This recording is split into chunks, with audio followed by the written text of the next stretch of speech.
On July 6, 2014, Shadwick and Kathleen King had been at a bar until the early hours of the morning. Drinks, laughter. They appeared to be having a good time together. Then they returned home, and Shadwick discovered messages on Kathleen's phone. Messages exchanged with another man she had met during military training. A confrontation followed.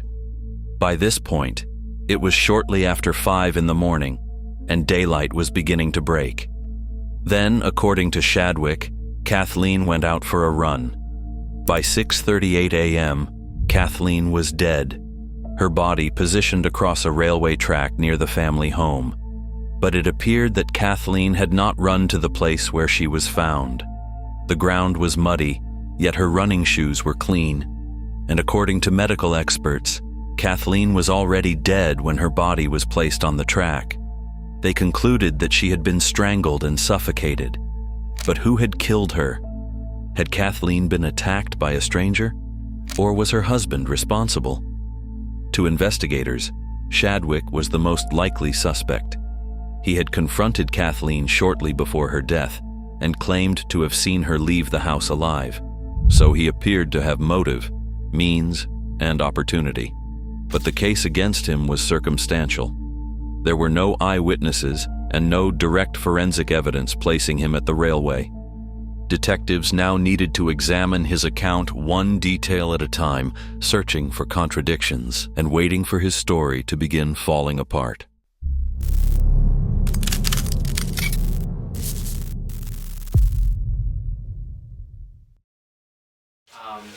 Your wife's name is Kate. She go by Kate, Kathleen? You always went by Kate. Okay. And same last name as you? Okay. What's her middle name? Marie. Marie. Okay. And she lives at the address with you, which is? 17 Oak Street. Okay.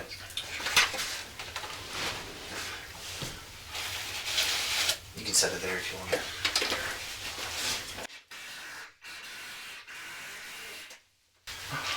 How long you guys been married? 10 years, May 29th. Okay. You guys got 3 boys together? 9, 7, and 5. 9, 7, and 5. Wow. Okay. So what? Kind of walk me through the morning. What? Last time you saw her? Well, let's start with last night. Okay. What'd you guys do last night? We went to a barbecue at her dad's house, and her sister and soon-to-be brother-in-law were there. And we stayed there. I'm not 100% sure, but I think it was 10 to 11, something like that. And then we drove home, which from 10 to 11, you mean 10 to 11? We left her dad's house. At 11 p.m.? Somewhere 10, Okay. probably in the middle, like 10:30. Okay. And then we drove back here, and we decided we would go down to the bar, on the Tam bar, and have a couple drinks. Did you leave the kids with her Maybe. father? Yes. Okay. So the boys stayed there, and then you guys decided to come back to Geneva? We came back to Geneva, and then tomorrow we were going to drive in, or she was going to drive into her grandma's and meet her family there, and I was going to go to her grandma's sick, so she's wanting to go visit. I was wanting to go visit her. This afternoon, and then we were at the bar, and I know we stayed there till it What time did you get there? It had to be around midnight. So you got to the damn bar around midnight? It's something like that. Okay, so, because Elk Grove's, what, about a half hour, 45 It's minutes probably, drive? yeah, exactly. And like I said, if we left it at 10:30, 11, it was before midnight, but Okay. sometime in there, I don't know. And we stayed there, and then my neighbor, and I don't even know his name, was there. So we ended up staying there, talking to him, and then he could walk to the bar, so we gave him a ride home. What time did you guys leave? You know, I know at bar time, so if they, I guess they close at 2, so it must have been 1:45. Okay. And then we went home, and we've been having, we're kind of separated, but not in a bad way. I don't know how that sounds. And this is July 4th we're talking about? No, the separation. No, I'm talking about like the day, July 4th is what we're talking about, the day you went to the bar yesterday? Yesterday. Okay. Yes. No. Or actually the 5th, I'm sorry. The 5th, I'm sorry. Because her mom came out on the 4th. I got my days mixed up. And it was about 1:45. We left there. And then, you know, we're 5 minutes from there. So, I mean, just across the river. Right. So we went home. What do you mean that you guys have been having some, you're separated but not really? Well, I mean, we have a house, of course, everybody's underwater. We have 3 kids. She's been seeing somebody else because she just got out of basic training through the Army. And then she went to Texas for 6 weeks to do more training. Okay. And she had met somebody. And I don't know, I know they had went, like 3 weeks ago, they went to a Cubs game and together, and we talked about it. It was like, you got to make a decision, what's going on, and you know what we need to do. How did you find out about that? Did she tell you, or did you find some messages on the phone? Text messages, and plus she you know, Facebook. She's on my Facebook and everything, and I knew that she had went. I knew he was in town because he had Facebooked that he was in the Cubs game. Okay. And at this time, I really didn't know who he. I still don't know who he is. I've never seen. You don't know a name? I think that's his last name. In the Army, you call everybody by their last name. Gotcha. So he's in the military. Yes, I couldn't tell you if he's the same, because I know when she was in Texas, there was an Air Force, Navy, National Guard, everybody was, there. Army, which she was Army. And we discussed it, what to do, and, with 3 kids, that was our main concern. But I mean, she also said she didn't want a divorce, and I said, well, you gotta, something's gotta give. You can't keep. I don't know what their relationship was. She said it was not that kind of relationship, but I don't know. I mean, I knew it. I've known it for 3 weeks, 3 or 4 weeks. I'm not exactly. So you found out about 3 to 4 weeks ago? Yeah. And you found out via Facebook because he was coming into town, going to be at a Cubs game, and. Yeah. And then she went to the Cubs game. So she basically made no effort to try to hide this. It was kind of almost like. Not really, because I know. Thrown in your face type thing? No. I don't think so. I mean, she didn't tell me she was. I know she said she was going with her sister, and I think her sister went. I don't know that for sure either. And that, like I said, I knew it three when it happened. I knew, and I wasn't. Like I say, my main concern is kids, and she's wanting to go to officer school this fall, because she just went through basic training, but there was another 12 weeks of officer school, and she wanted to wait to do that. And she's reserves, not full-time. And I have a wonderful mother, beautiful, I told her, I said, I'll do anything for you. You got to make up your mind. There was no bitterness. What was the issue that she saw, or the problems that were causing her to? I mean, was it a time thing? Was it somebody's drinking too much? Was it financial? I mean, we really don't drink that much. Okay. And especially since she's joined the Army, either one of us. I mean, maybe once a week we'll get a 6-pack or something. Not a lot. You don't know what the underlying issues were that were causing the problems? I mean. No, like I said, our anniversary was May 29th, and she Facebooked me, I love you, or my husband's anniversary, my best friend, my husband, that was on May 29th. And then at some point after that, she, she could call, but she stopped calling. So I knew, like I said, it was just one of those things that happens. I told her, well, I wish I don't know. She said she wanted to,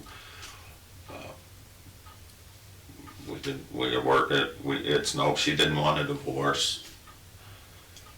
She did, or she did not? She did not want a divorce. Okay. She said she wouldn't sign, because I said, well, we should, split, but it's hard because, you're in a house and 3 kids, so.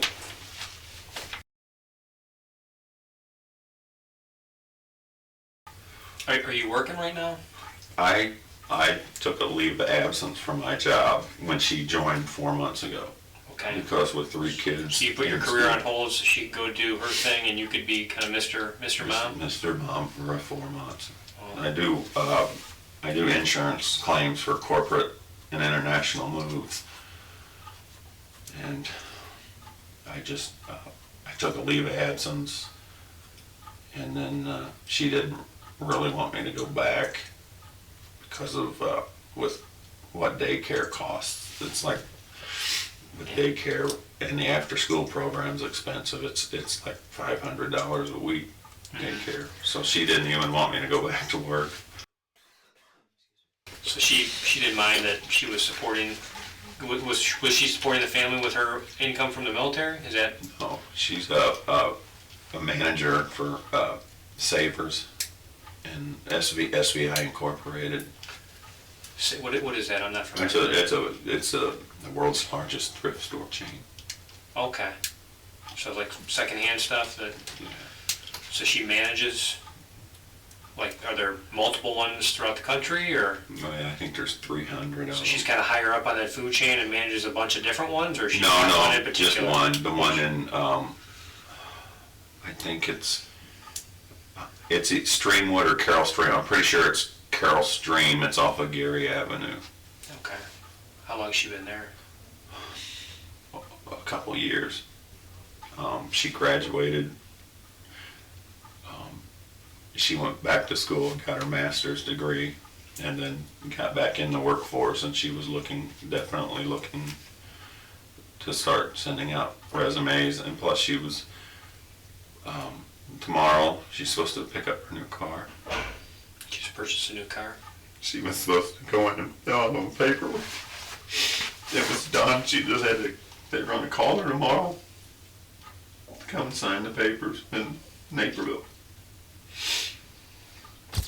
The most revealing part of this opening interview begins when Shadwick describes the condition of his marriage. He tells detectives that he and Kate were kind of separated, but not in a bad way. The phrase immediately softens what was clearly a serious marital breakdown. They were still living in the same house.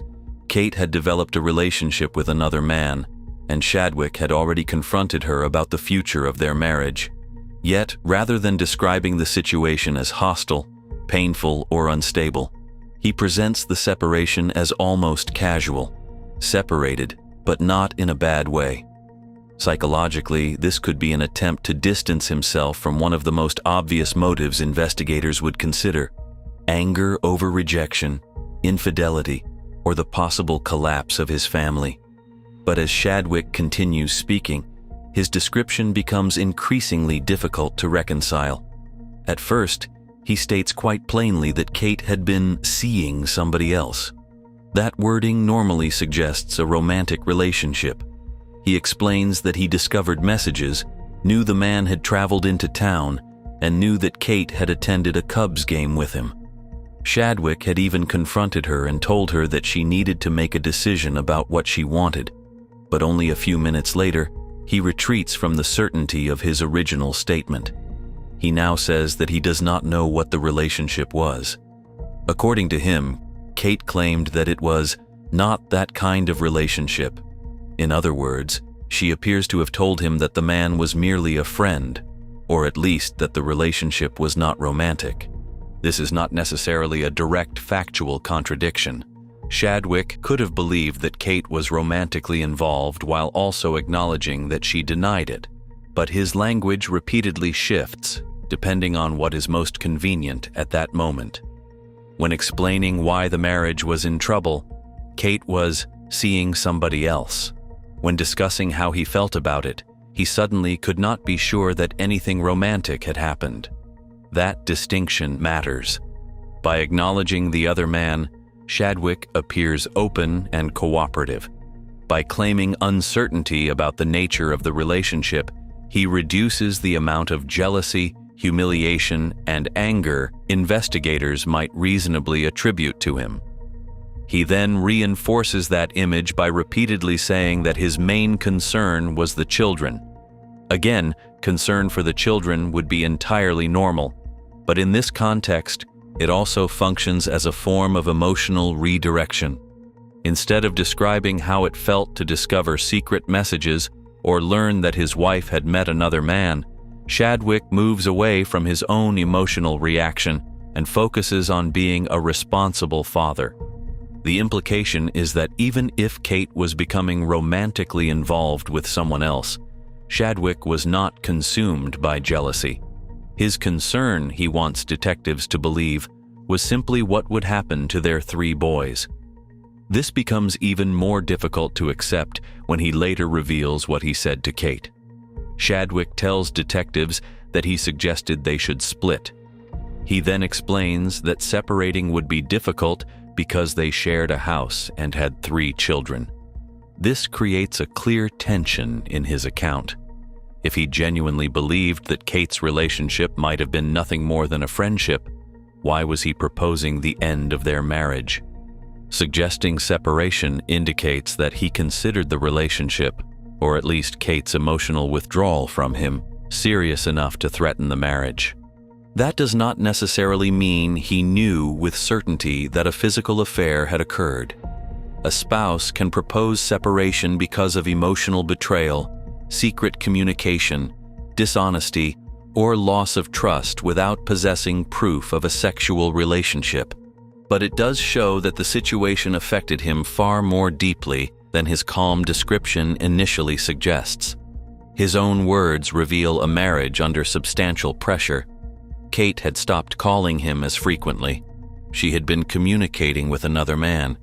She had attended a baseball game with him after apparently telling Shadwick that she was going with her sister. Shadwick had demanded that she make a decision, and he had raised the possibility of ending the marriage. Yet throughout the interview, he repeatedly minimizes the emotional significance of these events. There was no bitterness. The separation was not in a bad way. He did not know whether the other relationship was romantic. His main concern was the children. Taken individually, none of these statements is especially suspicious. Taken together, however, they create a pattern. Shadwick acknowledges enough conflict to explain the obvious facts, but repeatedly softens that conflict whenever it could make him appear jealous, rejected, or angry. This is a common form of impression management. The speaker does not completely deny the uncomfortable truth because a denial could later be disproven. Instead, he concedes the basic facts while carefully controlling their emotional meaning. Yes, the marriage was breaking down, but peacefully. Yes, there was another man, but perhaps only as a friend. Yes, Shadwick proposed separation, but only because something had to be decided. And yes, his wife may have been leaving him emotionally, but his only real concern was supposedly the children. The detectives are now faced with an important psychological question. Was Shadwick genuinely an unusually calm and accepting husband trying to preserve stability for his sons? Or was he minimizing the humiliation, resentment, and fear he experienced as his wife became increasingly independent and appeared to move toward a life that no longer included him? So when you guys got home after the damn bar, what happened after that? She was texting that guy, Okay. and I was brushing my teeth. She was using the bathroom. And I looked down at the phone, and I could see what she had texted him. And she What did she text him? just stuff that you knew was more than friends, you know. Like Sexually explicit stuff? a little bit. I miss you. You know, stuff. It wasn't like it wasn't explosively sexual. But you could read between the lines. You knew what it meant. Yeah, but I mean, like I said, I had already known it, so it didn't. Like I said, I knew it. I knew it 3 or 4 weeks ago, and she had not really lied about it, but I think it was a little dishonest about how far they had, or how much they were in a relationship. And I didn't, like I said, I didn't know if it was just a Facebook thing you hear about. But then I knew the Cubs game, you know, he came, and I don't think he lives around here, you know, I don't know. So the Cubs thing and then the text messages kind of Yeah. help solidify that Right. in your mind that Right. this is more than just a couple of pals. And I think so. I mean, I could be, I don't know. She said that, you know, she said they had a relationship, but it was definitely not sexual, and was a very honest person, so Did you believe her? sorta. Like I say, I knew things weren't great. I knew, I had told my future brother-in-law a couple weeks ago, him and her sister's getting married, and I told him, I said, you know, if I don't make it to your wedding, you know, I want you guys to know I'm happy for you and everything, and I wish you the best. And talked to him and told him, I think I kind of let him know that he kind of knew. I think he kind of knew. I think her sister knows because she went to the game so they knew. But so that's why I told him, and because he kind of said something about, oh, she's a little too good friends with, yeah. And I go, yeah. I go, but she's great, and I hope she's happy. But I can't. You know, she's got to make. In my mind, she made her decision, but we talked about it later. She didn't want a divorce. Absolutely didn't want a divorce. What was her rationale for not wanting a I don't divorce? know. I don't know. And to me, my rationale is maybe I'm wrong. Maybe it's just, you know, your army buddies, and that's what it is. But I don't. It just no. I don't know. I don't know what their relationship was. I really don't. It was not. You know. I don't know what it was. I really don't. So you're brushing your teeth and you see her texting, you see the She's text. using the bathroom. Okay, and you kind of see what's going on and I see kind her of putting two and two together. Yeah, I see her texting, and then she sets down her phone and walks out of the bathroom, and I What pick kind it of up. phone does she have? It's an Apple. It's just like mine. Is it like one of those new phones, like a 5, or is it a... You know what? I don't think it's the latest, greatest at all. It's the same thing. It might be pink. Okay. It's just like that. So it's like that, but pink? But pink. Yeah. Okay. And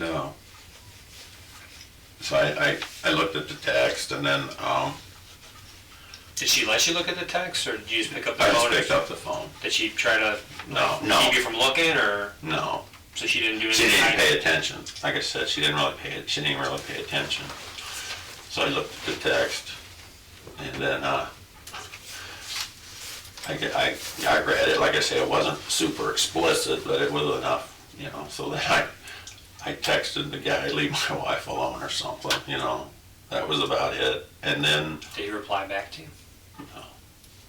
I texted him, like I said, leave my wife alone,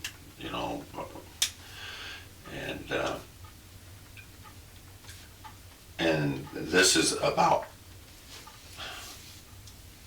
this had to be about 4 in the morning or something, because we had stayed up and talked. About these issues? No, not about these issues, about what she was wanting to do with the officer school and sending out her resumes and her new car. So trying to get a game plan together, in other words? Basically trying to figure out what's the next move? Right, the next move for us. Because, she even talked about getting, even moving. Like, we always talk about moving to Georgia, so. Where would officer school have been? Fort Benning, Georgia? No, I don't know. I don't know where the officer school was.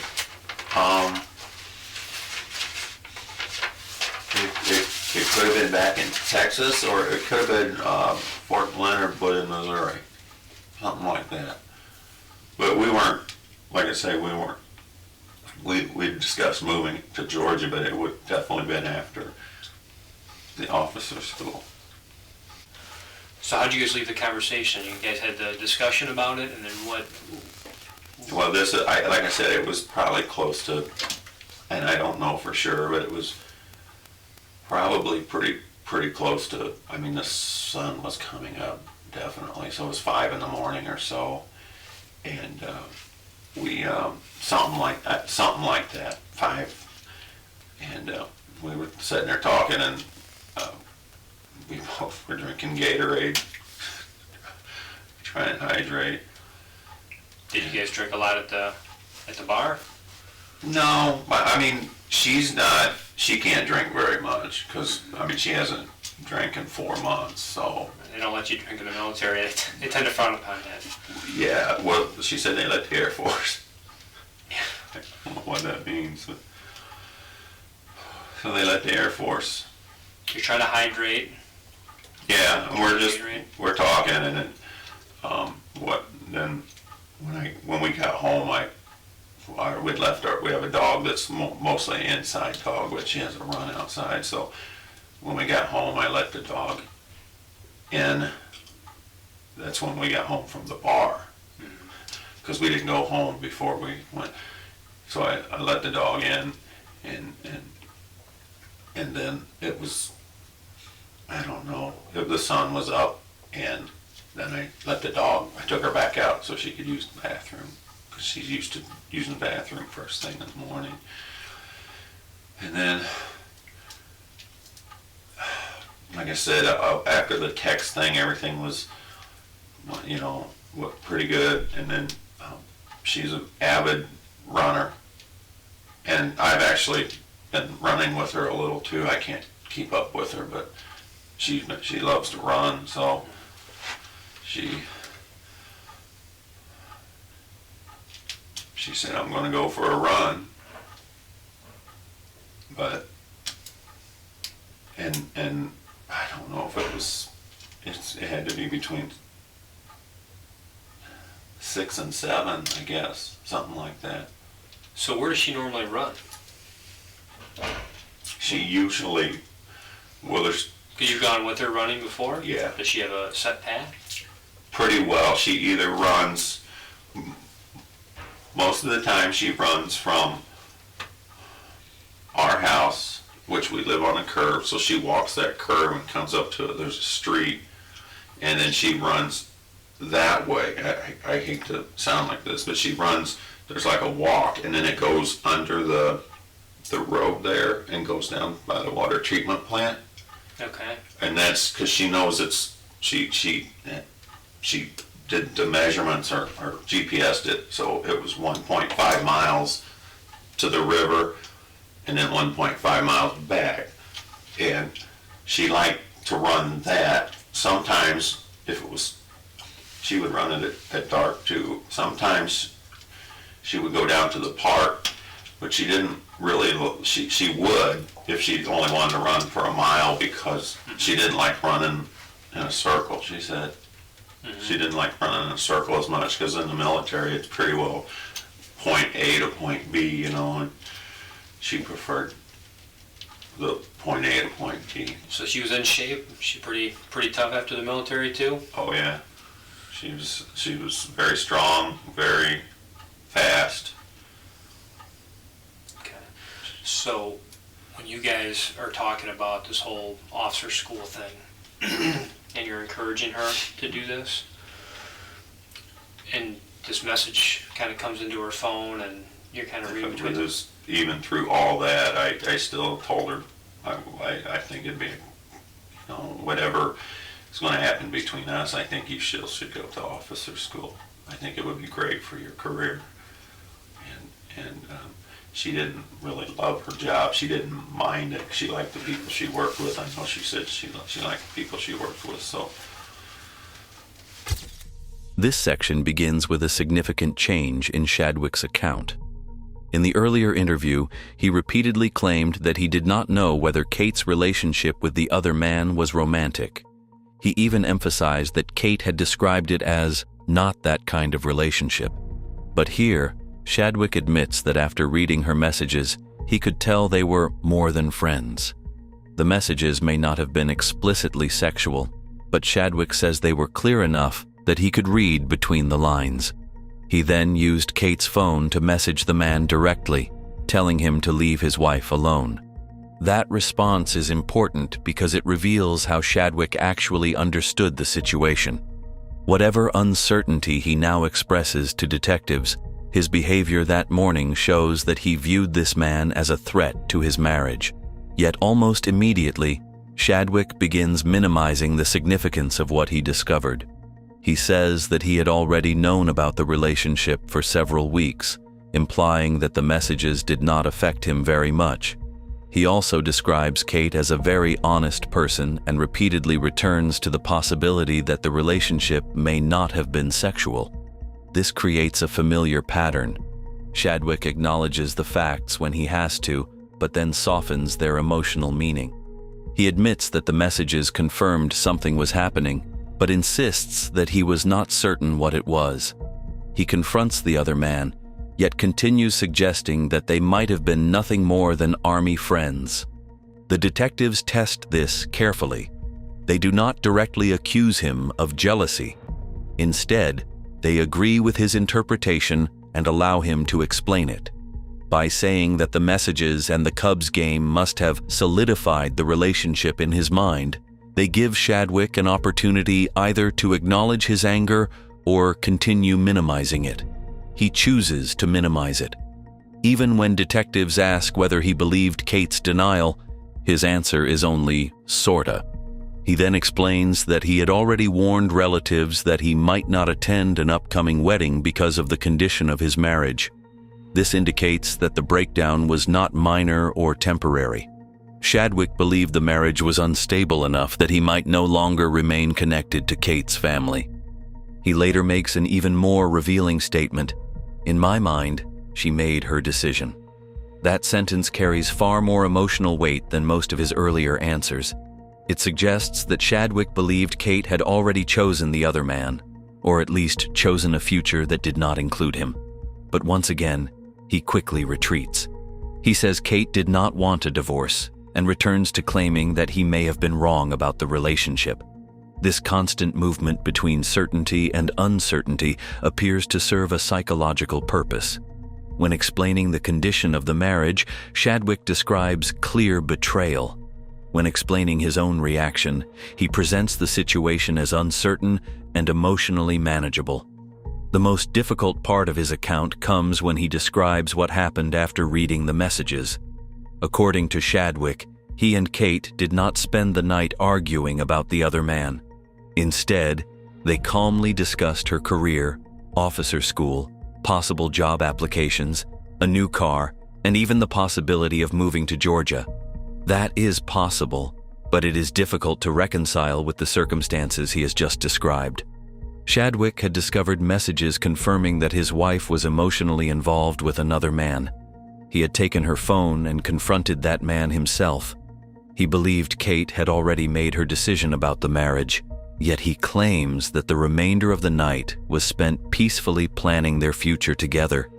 He later says that after the text incident, everything looked pretty good. This does not necessarily mean he is lying. Couples can move between conflict and calm very quickly, especially during long emotional conversations, but the contrast is striking. The relationship appears deeply unstable when Shadwick describes Kate's behavior, yet almost entirely peaceful when he describes his own. Okay, so then she goes out for a run, and then what do you do? I went to, at maybe 7:30 or 8 o'clock, I went to Jewel and bought a half a dozen donuts. With the one in St. Charles? On Prairie there? Or the one in Batavia? No, the one on 64 and Dunham. Oh, okay. I drove to that one. Okay. So you get some donuts? It's just a lot of times on Sunday, it's just a habit of Sundays to kind of go get a donut for everybody. Nothing wrong with that. So you get some donuts, and then what else did you get? I stopped and got gas too. Where'd you stop and get gas? It's right by the house, the Shell station there. Oh, Kirk and 38 there? Yeah. So the one in Geneva? Okay. So you got some gas, and then Then went to the Jewel. You got gas first, and then went to the Yeah, okay. first, and then went to the Jewel. Then I came home. What time did you get home? Do you remember? 8:30. Okay. Somewhere in there, between 8 and 8:30. And then she went on a run. What time did she leave? She went on a run pretty early. I'm going to say between 6 and 7, but it was probably 6:30-ish, I think. Okay. All right, so she takes off on a run, and then you basically go to get gas and get donuts at the Jewel? No, well, yeah, it was probably a good hour or so, at least an hour later, I went to do that. She normally run for an hour plus?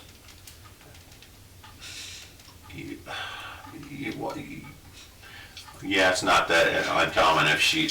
I mean, I've seen some pretty in-shape people. Yeah, I know, but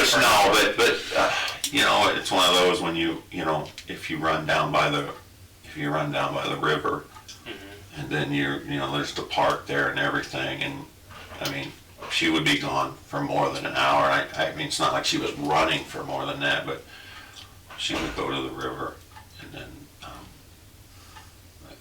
she might run 3 miles, and then she might walk. She liked to walk and bike too, so she may walk 3 or 4 miles too, and then come home. Mm-hmm. Okay. So when she went for the run, you go to do your thing, you come back at about what time again? It was, I'm going to say 8:30, 8:45. 8:30, so you're back at the house, 8:30, 8:45. Yeah. She's still not there, and you kind of thought, what? I didn't think a lot, really. I mean, I didn't. Did you think that she was out maybe kind of clearing her head based on the conversation maybe. that you guys had? That's it, exactly. I mean, I don't know, but like I said, I knew she kind of liked her alone time. Was that maybe because it was kind of one of those discussions that probably wasn't the happiest of topics to discuss? I mean, I can't imagine that discussing another man or possible divorce or her going on to somewhere else would be a very happy conversation. I mean, I would imagine that would probably be pretty stressful for anybody to endure. It was. I've been divorced before. Well, was it the most stressful time in your life? No. I bet you it was. I bet you. This one was pretty mean. Kate was the total opposite. And the other, I was a young kid though. How young were you when you got divorced the first time? Maybe 24, you know. Oh, something 24. Like that. Yeah. Probably shouldn't have got married in the first place, right? Right. So you think she was out maybe clearing her mind based on kind of the conversations and whatnot that... I don't know. Maybe she seemed in a good mood. I mean, like I said, she liked her running, but I didn't really think much of it. But I wanted to go get my kids.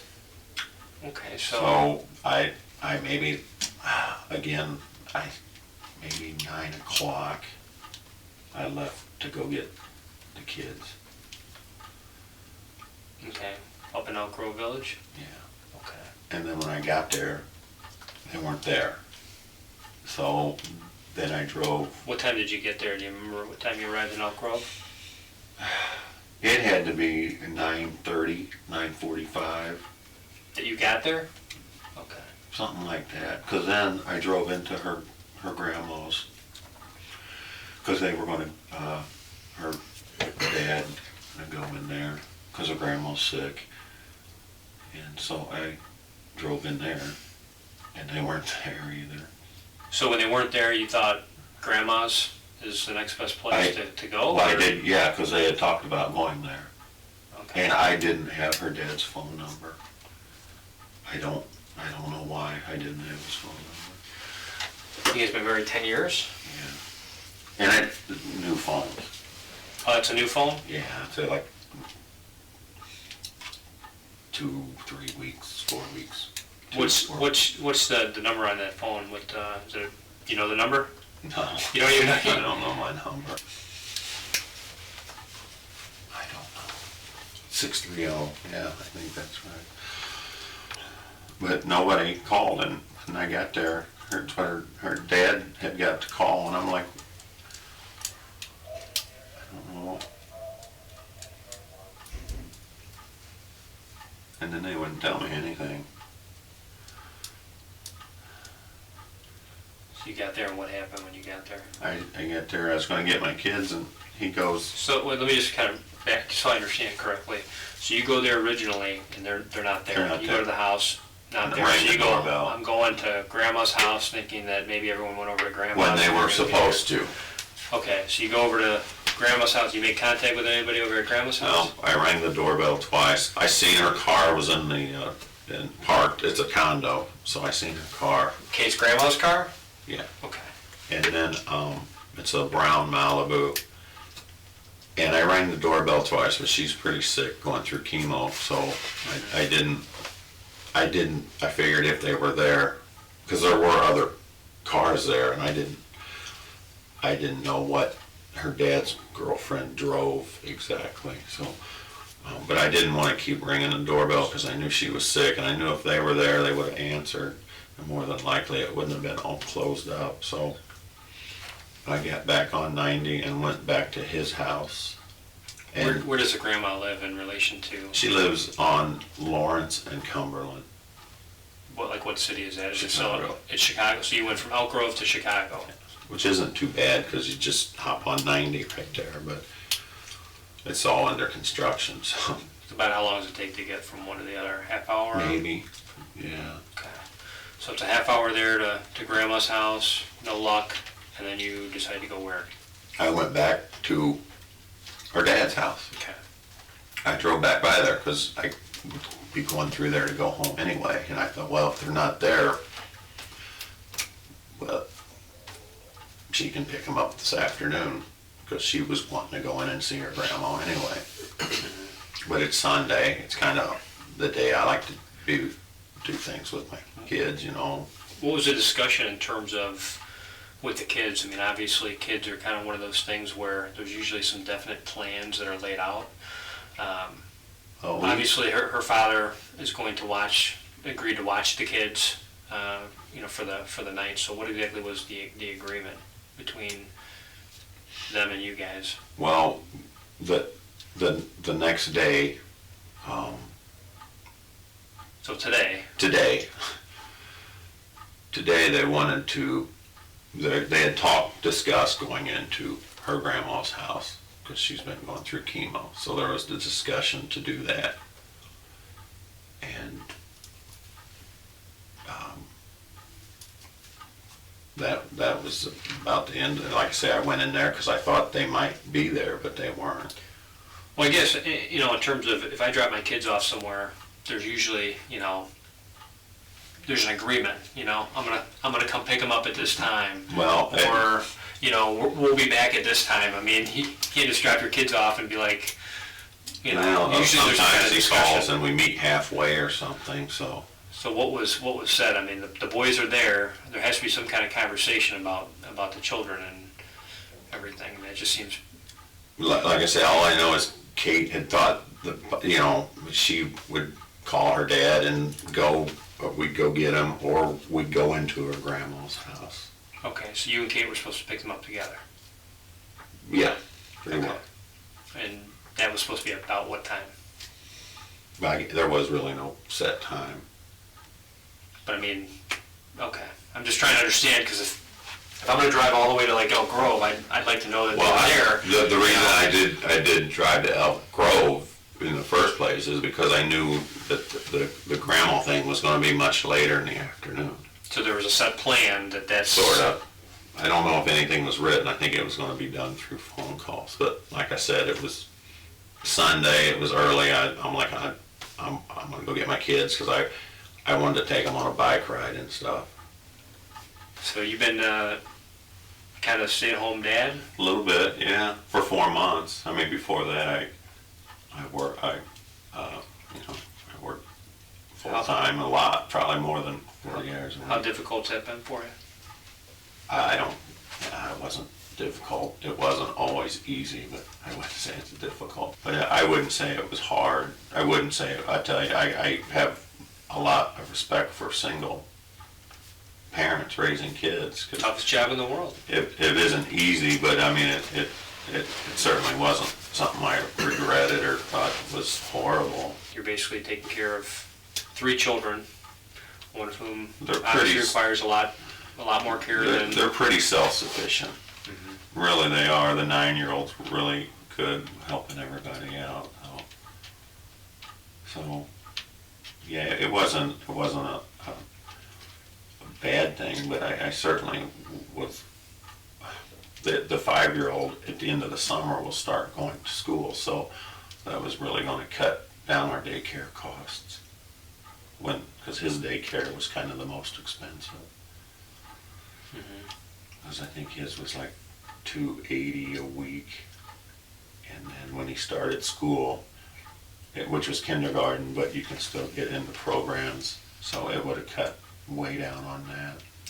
So is it safe to say that financially, I mean, obviously that kind of money going out and you staying home, is it safe to say that there's some financial strains in the household?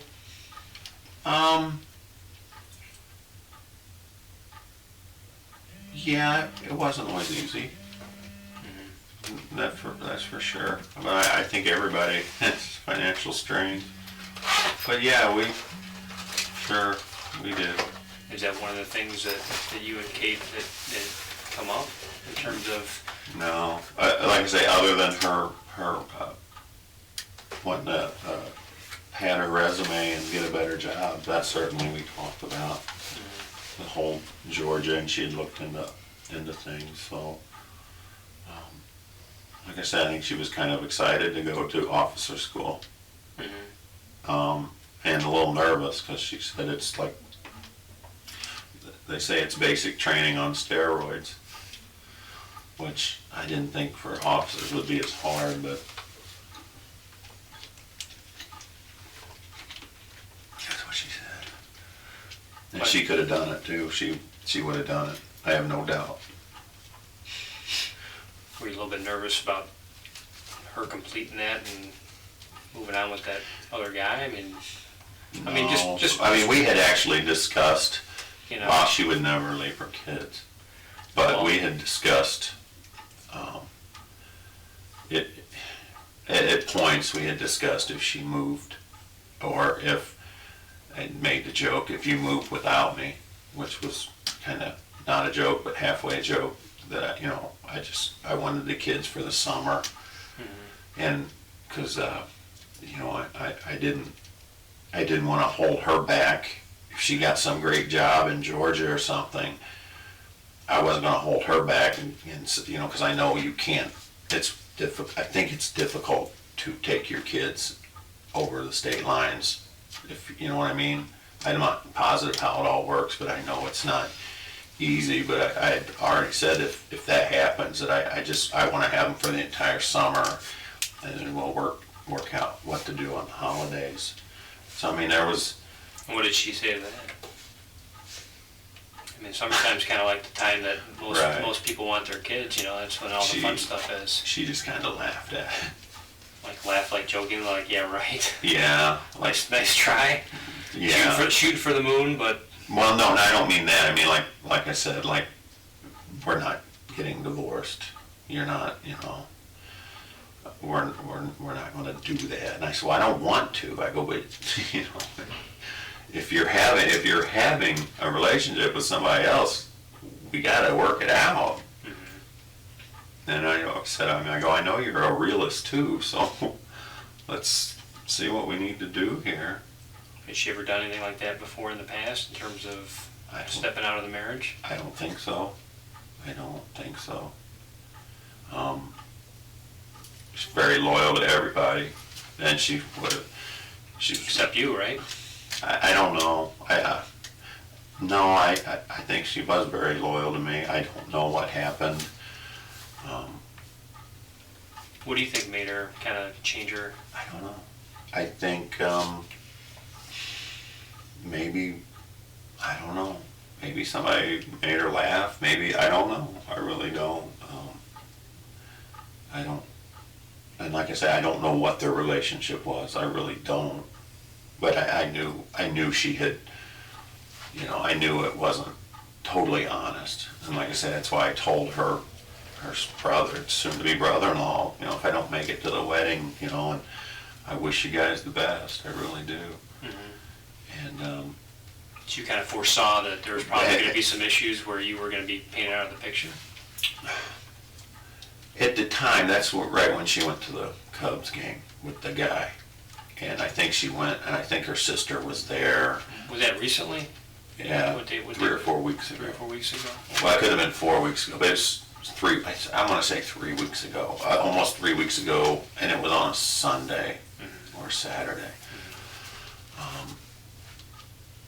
So I think the following, what came up, maybe Father's Day or something, we went over to her dad's house again, and I talked to him, and that's when I told him, and we had been, I'm not trying to hide the fact that you obviously know things they certainly weren't bad. Well, I'm just trying to understand, there's always two sides to every story, Yeah. you know what I mean? And, I don't want to say that having a wife that's texting another man in a relationship, whether it be physical or whether it be just, platonic, either way, it's taken away from a marriage that, you've built for 10 years and you have 3 kids and, you've been Mr. Mom and doing everything with 3 kids, one of which is special needs, which is a lot for anyone to handle by themselves, which you've done for quite a while. Well, I think basic training would probably be a lot harder than. Well, basic training, what? Maybe. You could probably do a lot of different things if you didn't have to worry about 3 kids and a household. You could probably, in 12 weeks, do any number of things that you wanted to do, right? maybe. Like I said, I You gave her the opportunity, I right? encouraged her to do it. I really did. I encouraged her to do it. Encouraged her to do officer school. I still, even, like I say, even after, even last night, I was telling her I think the officer school would be a great thing if you want to do it, and I think she did want to do it, but she said it, it's probably going to be harder. And like I say, I encouraged her to do it. I really did want her to do it because I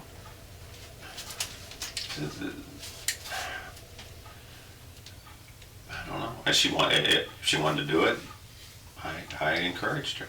And I think it would have been good for her and the kids and her job resume and everything else that goes along with it. So I think that's a big reason why she wanted to do it, was to the resume. And I think it would have made a big difference. During this segment, Shadwick emphasizes that buying donuts was a normal Sunday habit. That detail may be entirely true, but it serves another psychological function within his story. It portrays the morning as ordinary and domestic. Kate went for a run. He bought breakfast for the family. He wanted to collect his children and take them on a bike ride. The picture he presents is one of routine family life continuing almost normally, despite the fact that only hours earlier he had discovered messages between his wife and another man, confronted that man through Kate's phone, discussed the possible end of his marriage, and concluded that Kate had already made her decision. Once again, the circumstances appear emotionally explosive, while Shadwick's description of his own behavior remains remarkably calm. The detectives then question the length of Kate's absence. If she left at approximately 6:30 and was still gone when Shadwick returned sometime after 8, she had already been gone for around 2 hours by the time he later decided to leave to collect the children. One detective gently challenges this by remarking that even physically fit people do not normally run for that long. Shadwick responds by expanding the definition of what Kate was doing. She may have run 3 miles, then walked. She enjoyed the river, the park, biking, and spending time alone. In other words, it was not necessarily a 2-hour run. It was a combination of running and walking that could reasonably keep her away for an extended period. The more difficult question is, when it was time to pick up the kids, why did he make no attempt to contact Kate? Shadwick agrees that he and Kate were supposed to collect the children together, yet when the time came to leave, he apparently did not call her, send her a message, wait for her, or even ask whether she still intended to come. This is difficult to reconcile with the circumstances he describes. Even if Kate occasionally combined running with long walks, her absence was becoming unusually prolonged. If they had planned to collect the children together, the natural response would have been to contact her, to ask where she was, whether she was safe, and whether she was still coming. Shadwick also cannot easily account for this lack of communication by suggesting that he and Kate were no longer speaking or that the relationship had become openly hostile. He has repeatedly insisted that their conversation the previous night ended peacefully. According to him, Kate appeared to be in a good mood. Their discussions about the future had been productive, and after the confrontation over the other man, everything looked pretty good. If that is true, there was no obvious reason he could not call her. Instead, Shadwick simply leaves without her. On its own, this does not prove he knew Kate would not return. He may have assumed she wanted more time alone, believed she was somewhere along her usual route, or decided not to disturb her. But within the broader timeline, his lack of concern becomes increasingly difficult to ignore. His wife had been missing from the house for hours. She had not returned for an activity they were supposedly expected to do together. Yet rather than trying to locate her, Shadwick proceeded with the day as though her absence required no explanation. For detectives, this raises an uncomfortable question. Was Shadwick genuinely unconcerned because Kate's long absences were normal, or was he unconcerned because he already knew why she was not coming back? You guys had any issues in the past? Have you guys ever gone to see like any kind of counselors or anything like that? I mean, in terms of your marriage, it's been No, never. so up until you found out about this. I mean, are we talking awesome marriage, no problems at all, or like any other? Very, very good marriage. Very good, very good. Get along with her family. Go for family, great. She get along with your family. She loved my family. We go down there every year camping. Mr. King, I mean, I just want to, clarify too. I mean, you guys didn't have any kind of, you had a talk, and that was it. I mean, There's never been anything. We've had disagreements, obviously, but there's never ever been, no, never anything that. has she ever been physical with you? I mean, and I say No, because not really. I mean, well, not really. What is not really? Not really. She would. She was more of a just maybe break something, but she wasn't physical. What, like put holes in the wall type? No. Like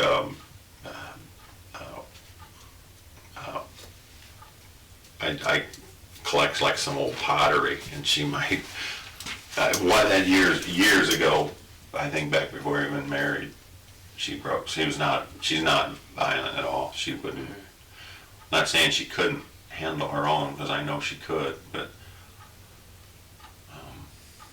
I mean, you're a big guy, so if she were to hit you or something, it probably wouldn't do too much to you. No. But you see that from time to time. That Yeah. No. people go at it, and words turn a little bit more sometimes. And I mean, even my wife gives me the occasional, punch in the shoulder when she's pissed off at me type thing. No. She, like I said, not a violent person. That's why she was so good with the kids. She's very relaxed with them. I am too, but I'm more of a yeller. Mm-hmm. I never physically touch them, but I yell more than I should, I think. So in the morning, you said you were talking for several hours. Did it get to yelling at all? No. We were talking about the officer school and her resume and how good it would look on her resume and just going through our plans, I guess. Well, and understand, like... And that's after I seen the text. I mean, I know they were there. I don't know when they were there, but I seen them. But like I said, it's Can I be ain't straight? nothing you can do about it. Can I be straight with you though? I mean, there's no yelling, getting into an argument, being upset about something is a natural thing. Okay. Maybe. I mean, if I was to tell you, think me and my wife don't have arguments and there's raised voices and if somebody was walking by and heard it, of course. But what are you going to argue about when you've seen your wife texting somebody and may or may not be in a relationship with? What are you going to fight about? Well, I mean, obviously it happened. If it was me, I'll tell you what, I would be very upset because you took a leave, okay, to watch 3 kids, okay? And you know what, when I have my kids by myself, the best time in the world is when my wife comes home. Because you know what, I can take a break because there's no downtime. There's no downtime with kids at all. So, I'm listening to you and I'm watching what you're doing and you're kind of like, it's no big deal. But you know what, it is a big deal, okay? I mean, there's no... Depends on how you look at it. You get no award for being like tough. I mean, it's okay to say, it's okay to say, what, it's a struggle. I know it. Well, sure, everyday life is a struggle, but I mean, like I said, what am I gonna do? I mean, obviously, they're there. Obviously, I told her, well, you got to make a decision, because it's time. If you're moving on, if I'm moving on, it is. There's nothing I can do about it. Nothing I can do. I mean. But that's a helpless feeling to know that the most important things in your life, you have no control over. That's a very helpless feeling. She would never keep the kids from me or anything like that, so, you know, I know she wouldn't.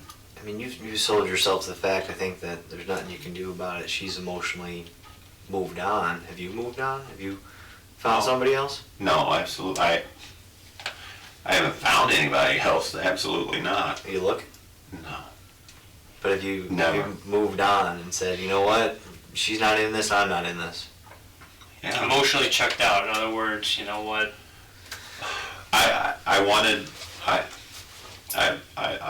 I love her. I always will. I always wanted the best for her, and I told her, you know, no matter what, I still back your career. I'll still do whatever I can to help you. I mean, she's my best friend, so I still consider her. You know, I don't know what happened. I don't know what went down. I told her that I was going to make an effort to get her back, and So you said you're going to put forth more effort to basically show her that she needs to... more effort, that I just wasn't going to give up, or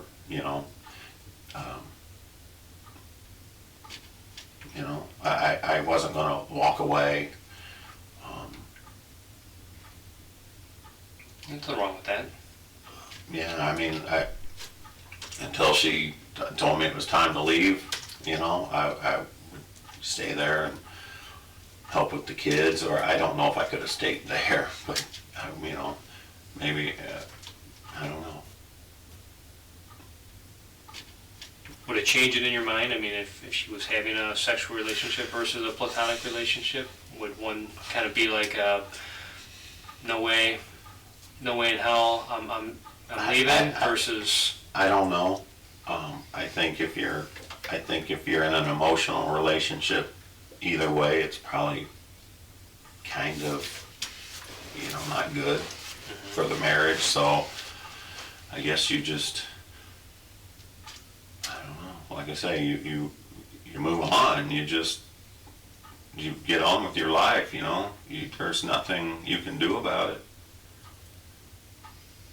I mean, I love that woman. I always will, and to this day, I mean, I wouldn't say a bad word about her ever. And I don't care what, I know you think the relationship thing. She's a wonderful person, a great mother, and I would never say a bad word. I've never said a bad word about her. Even when I knew this, I didn't go running to my brother-in-law and say, oh, she's this and she's that, and say a bad word about her. I told him she's just, it is what it is, and I'll do anything for her. And I can see how it'd be difficult, though, too, that, you're putting forth your best effort, and you're basically spinning your tires. Because you get some other guy that's basically, she's obviously interested in speaking with and communicating with, and you're doing all these things to basically show her that, hey, I'm the guy for you. I got 10 years invested. We got 3 kids, ups and downs. I'm here. I'm your rock. This guy's a flavor of the month type thing. And, asking her to choose. I mean, I think the choice would be pretty obvious. I think we always both said that if that 15 minutes is worth your marriage, then something's not right, I guess. So I wasn't perfect, I know that, but like I said, she. What do you think was that would? I mean, if she's a nice, normal, rational person, what would cause her to kind of go down that path? I don't know. I guess throughout life, maybe you're attracted to other people, or other people. I don't know. It happened in my first marriage. What would happen in your first marriage? I came home and my wife was with someone else. It wasn't text messages back then. Wow. So, but there again, you make the decision, what do I do? Well, I grabbed the clothes I had and left with what was on my back. Mm-hmm. I'm not gonna, it was I'm not, and I have an older kid with her. But, So you have 4 kids total? How old is he? oh, he's 25. Because I was a kid. Well, like I said, I got married. I think I was 18 or 19. Because I had kid having a kid, huh? Yeah. He was a good kid too. Just same thing, hanging out with the wrong people. He's still a good kid. He just got in some trouble. Mm-hmm. His mom, like I say, I have no. Divorce wasn't like I walked in, she's with somebody else. Well, all right, bye. Mm-hmm. I'm not. Like I said, there's nothing you can do about it. What are you going to do? Well, I mean, you're right. There's nothing you can do. I kind of. I like I said, Have it happen twice. I mean, that's got to be a kick in the teeth. You know what I mean? I mean, one time. I don't know. It's happened more than that to other people, I guess. Like I said, it's not about me. Kate she wasn't like my first wife at all. And I'm not saying anything bad about my first wife, but we were kids. Mm-hmm. Kate was a great wife, great mother, and those kids loved her. I loved her. I always will. And she was never violent towards you? No, of course not.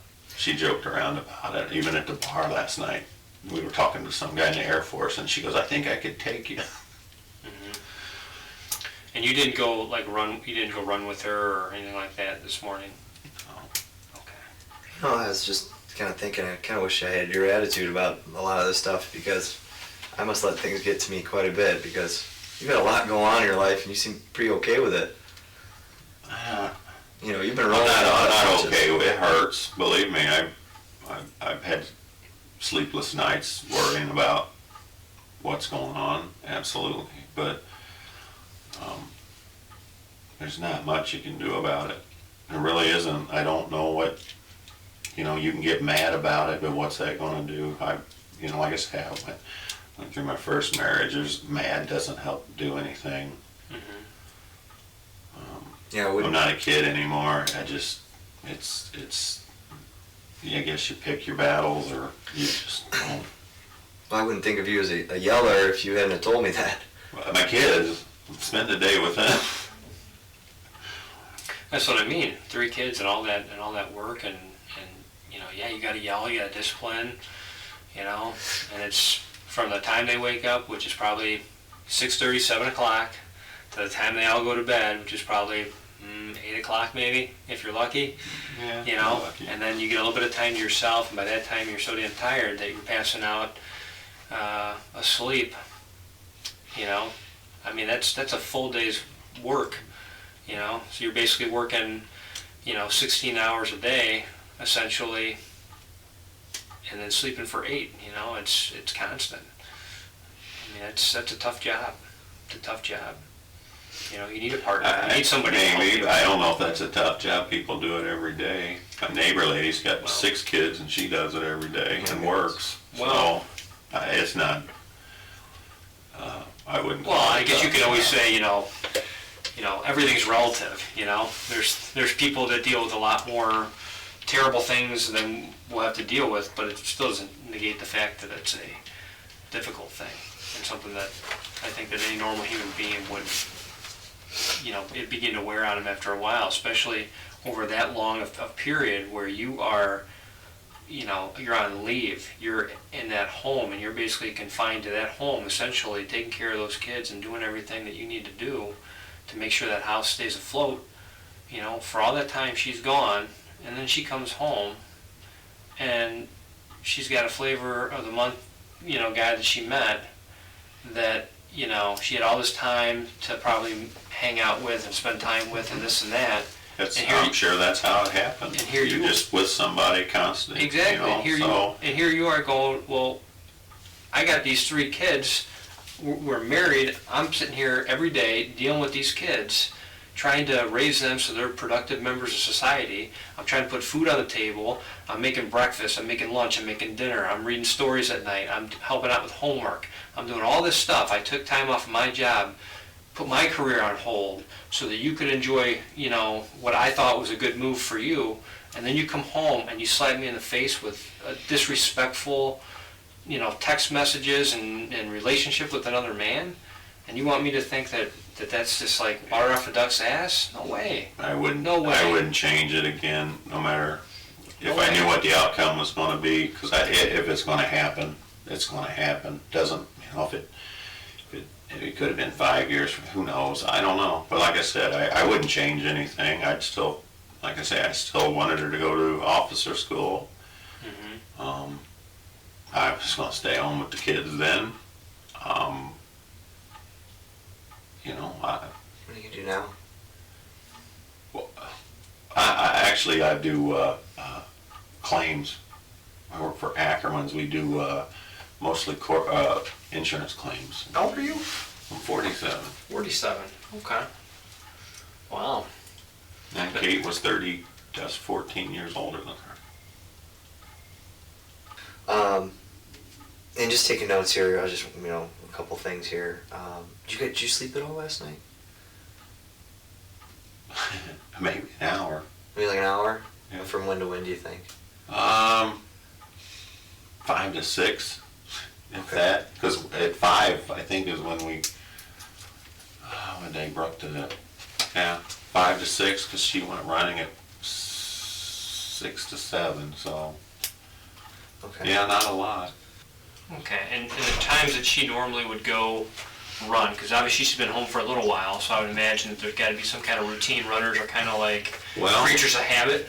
maybe, but not with her, because you would think in basic training that it was like that, but she's like, no, they'd have you running at 3 in the morning. They'd have you running at 6 in the morning. You didn't know. But when she was at home, what did she do? She worked days, so.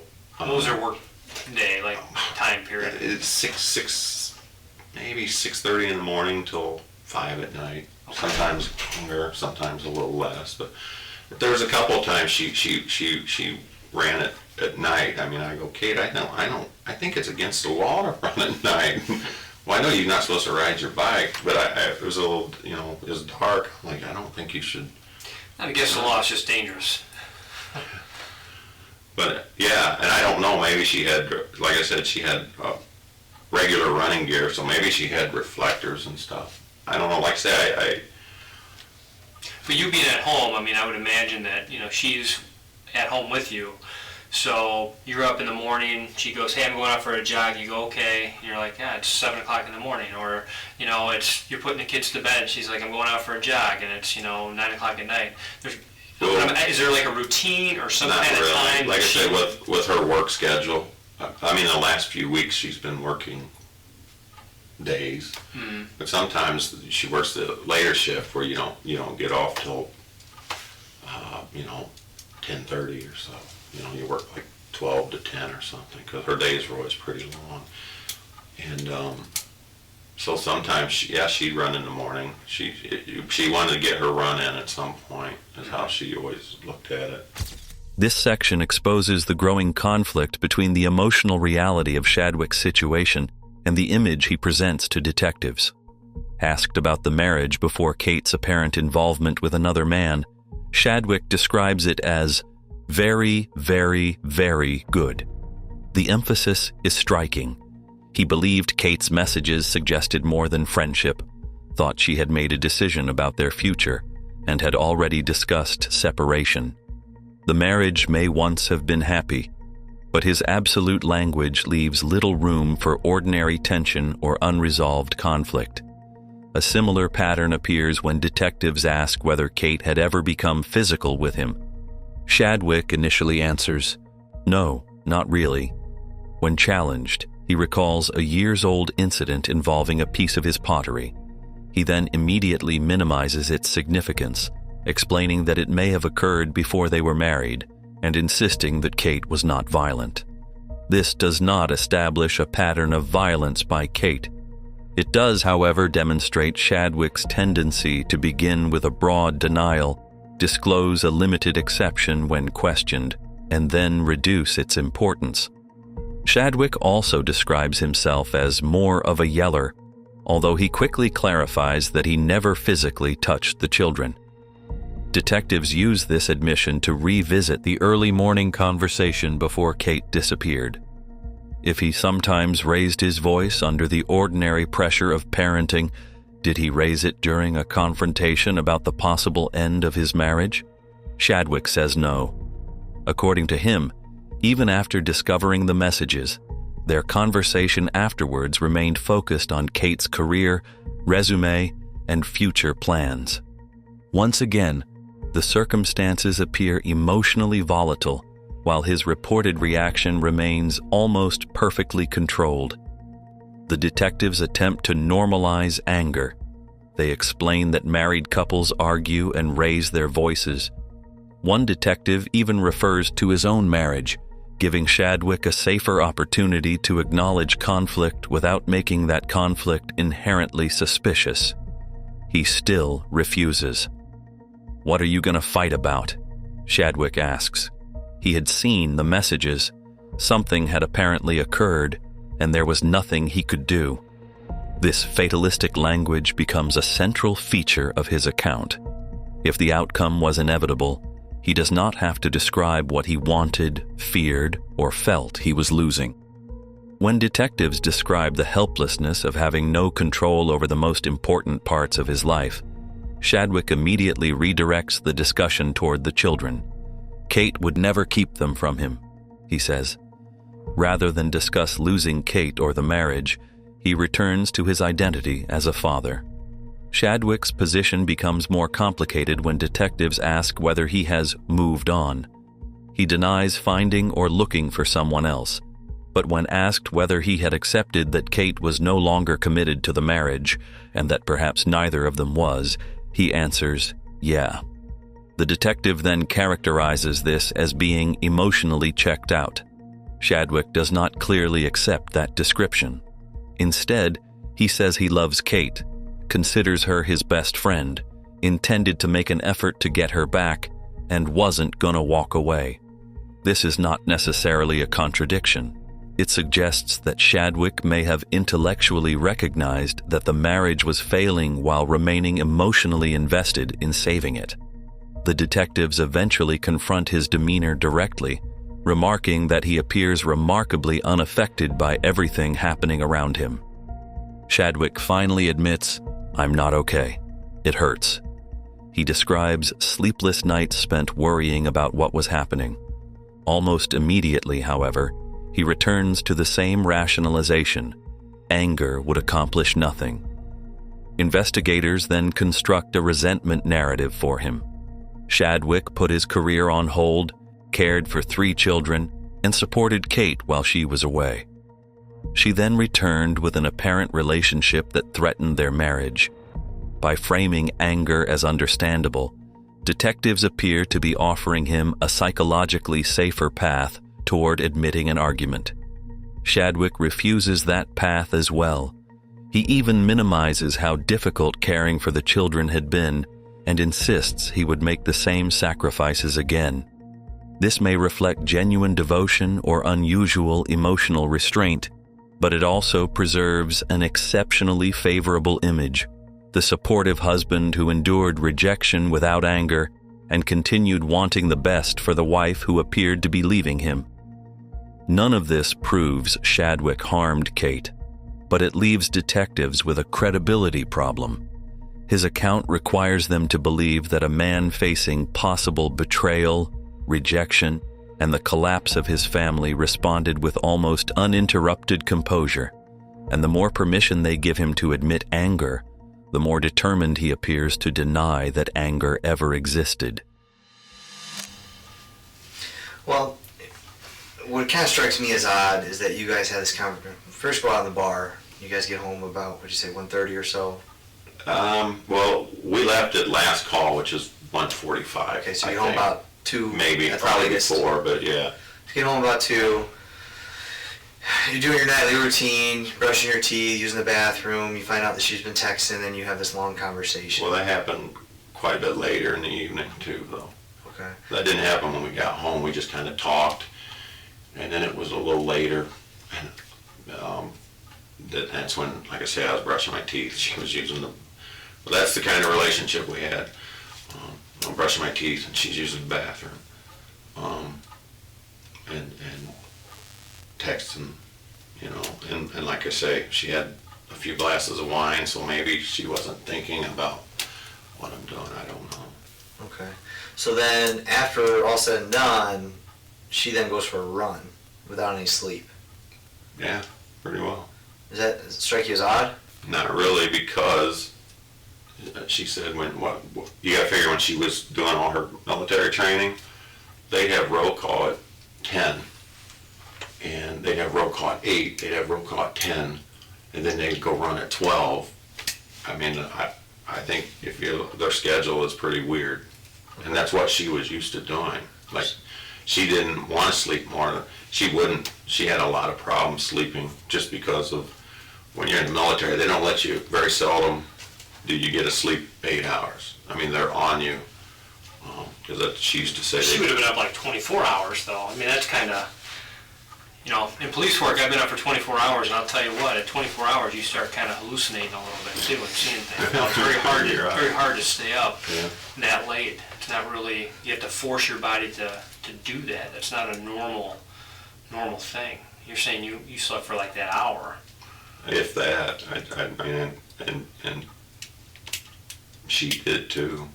But like I said, she had lost quite a bit of weight. Not a lot of weight. She never was heavy, but she'd really got in good shape. So, and like I said, she always had problems sleeping.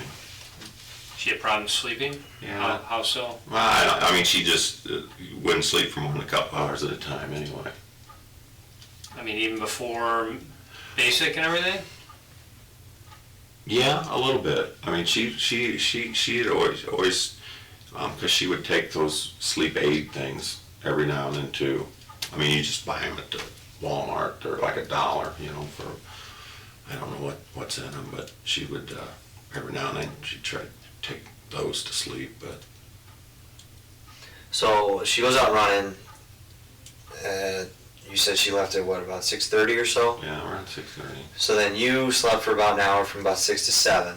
No, probably from 5 to 6 or so, something. 5 to 6. So you're up when she left.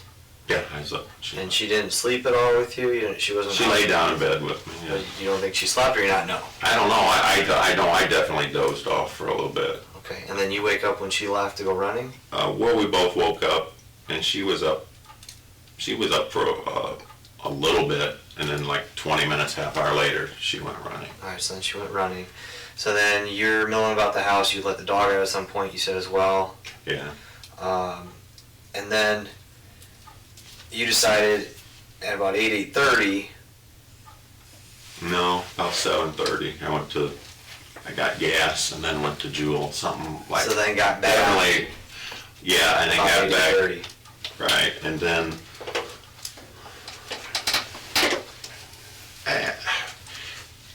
And when I don't know what time I left to go pick up the kids. I think I said 9:30, but I do remember when I got in my car, I said hi to the neighbors as they were going to church, and I don't know what time. It might have been 9, but What neighbors were that? they're on the other side of our house, and it looked like they were going to church. The other side of your house being, so like I'm looking at the front of your house, are they to the left of you? If you're in front of my house, looking north, which is the front of my house, Okay. they're on the left side. Okay. So they're on the west side. Okay. And that's when I left, when she came out, and it looked like they were going to church, because they were dressed up. And that was 9:30. So then, from there you headed to pick up the kids in Elk Grove, without any communication to them. No, I didn't have his number. I still don't. Didn't try to communicate him any other way? I tried to, when I got there, and he wasn't home, I thought, well, I know they were wanting to go into his grandma's. So I drove there.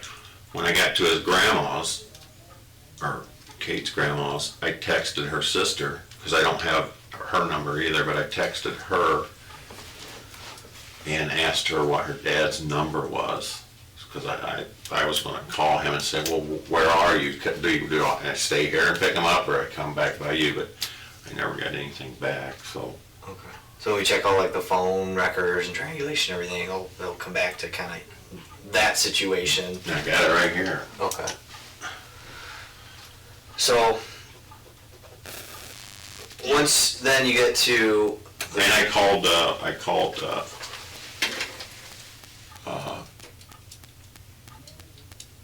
Kate at some point and texted her too.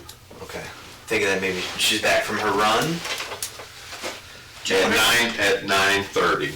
Do you know what her security code is on her phone? I do not. You don't? You have any idea what it might be? I would try her kids' birthdays and stuff. I think. What are those birthdays? I couldn't tell you. How did you? You don't know the kids' birthdays? No. Well, it's a 4-digit code, so.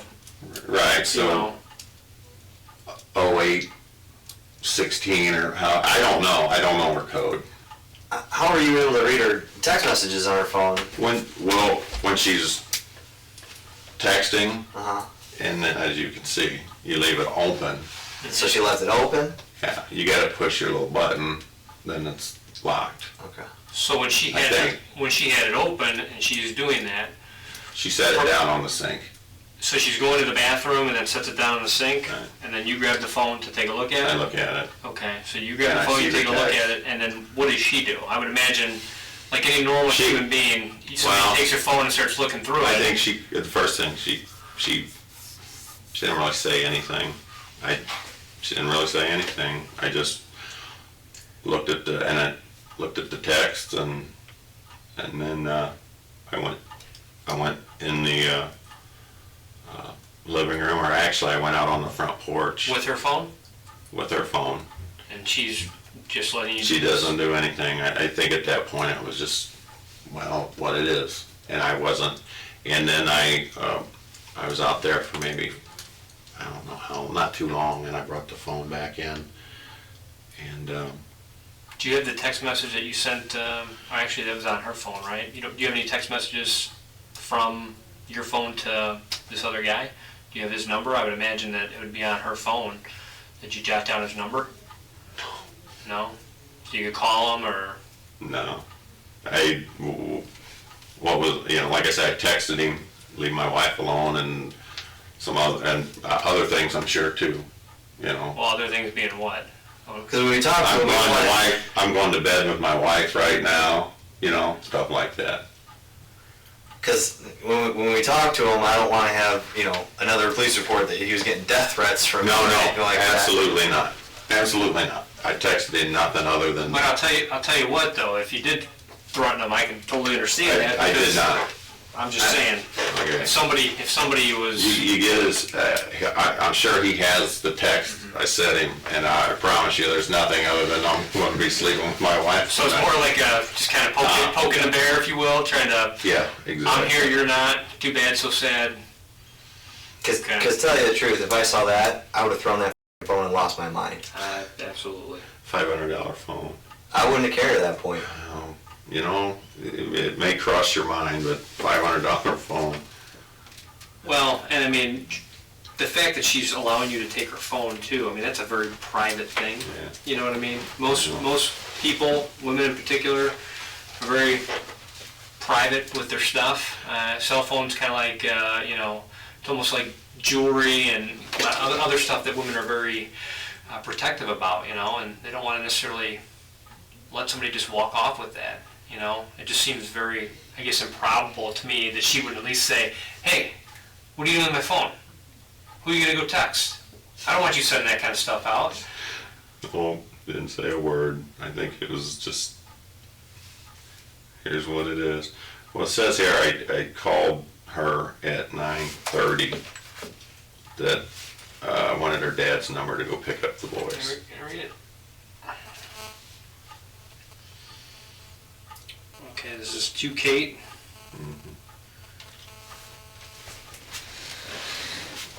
9:32 a.m. I need your dad's number so I can. And I don't know that that was in my driveway. That could have been headed to his house, so that's why I said 9:30. I think it was, like I said, it's when my neighbor was going to church. I know that, but I could have texted her later. Right. Did you call Kate at all? I called her too. Did you leave her any messages, or? I left her the same message. I don't even see it on here, but I know I called her. You go to the recent? Yeah. Recent. Go It to shows. dials? It shows yesterday. I called her, but I know I'm almost positive I called her. I might have just texted her, but I know I called her too. Okay. I don't know why it's not here, but I did call her. What do you think happened to Kate?